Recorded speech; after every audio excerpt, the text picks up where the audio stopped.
ছিল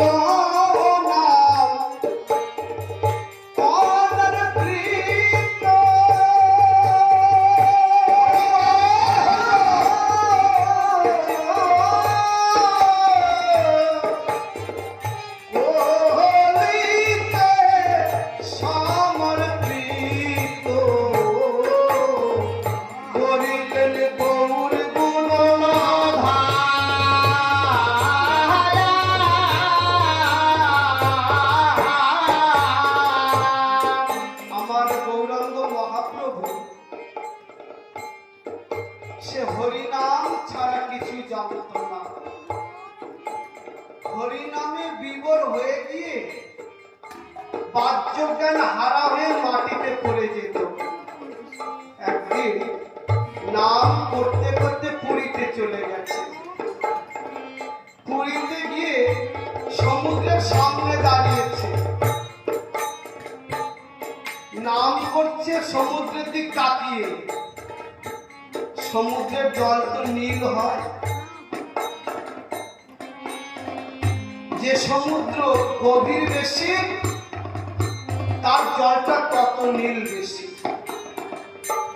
গৌর হরি নাম করতে করতে দেখতে পাচ্ছে কি সমুদ্রের জল নীল, মনে করলো ওই যে আমার কৃষ্ণ। নাম করতে করতে সে কোথায় চলে গেছে। কৃষ্ণ তার গায়ে বর্ণ নীল, আজ আমার গৌর হরি ভাবছে ওই যে আমার কৃষ্ণ। সে যে সমুদ্রের মধ্যে নেমে গেছে সেই জ্ঞান নেই, জ্ঞান একটাই আছে, আমার কৃষ্ণের সাথে আমি মিলন হব।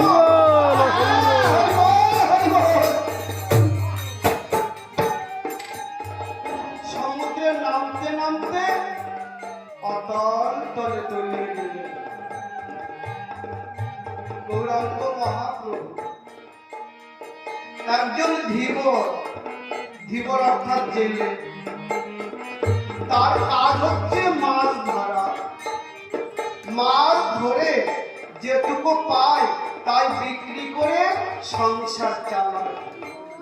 ওই ধীবর জাল ফেলতে ফেলতে গৌরাঙ্গ মহাপ্রভু যেখানে চলে গেছিলেন, ডুবে গেছিলেন, সেইখানটায় জাল ফেললেন। সে তো আর জানে না, সে তো মাছ ধরার জন্য জাল ফেলল। জাল টানছে আর জাল উঠতে চাইছে না, কারণ গৌরাঙ্গ মহাপ্রভু তো তেমনি একজন বীর, খুব উঁচু লম্বা মানুষ। এইগুলো ভালো না আমার। তুমি যাও।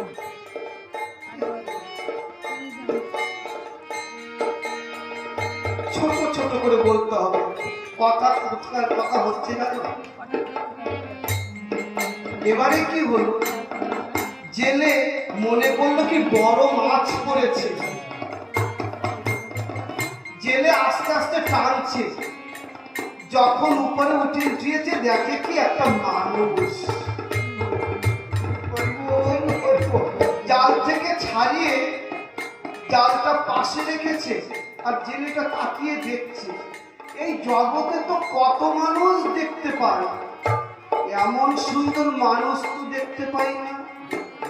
ভগবান তো, ভগবানকে যে একবার দর্শন করতে হরি বল হরি বল হরি বল গৌর হরি পড়ে আছে। জেলে ভাবছে দেখি এর দেহে প্রাণ আছে কিনা, প্রাণ আছে কিনা দেখি।